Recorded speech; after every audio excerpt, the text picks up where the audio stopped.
క్రీస్తు ప్రభుల వారి ప్రేమను, ఆయన మంచి మార్గాన్ని ఆపాలని, అడ్డు వేయాలని అనేక మంది ఇదిగో ఎన్నో ఉపాయాలు వేసి, ఎన్నో ఊరులు ఒగ్గి ఆయనను సమాధి చేయాలనుకున్నారు.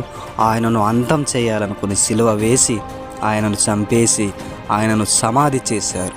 కానీ ఆ ప్రేమ ప్రభంజనం మరలా 3వ దినమున తిరిగి లేచింది.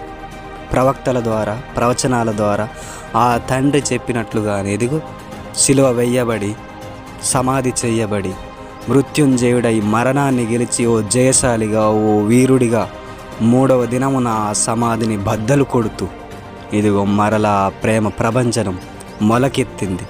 ఆ ప్రేమ ప్రభంజనం మరలా విస్తరిస్తుంది. ఆ ప్రేమ ప్రభంజనం ఈరోజు అనేక ప్రజలను ఇదిగో ప్రభావితం చేస్తుంది. ఆ ప్రేమను ఎవరు ఆపలేరు. ఆ ప్రేమను ఎవరు అంతం చేయలేరు. ఆ ప్రేమ నానాటికి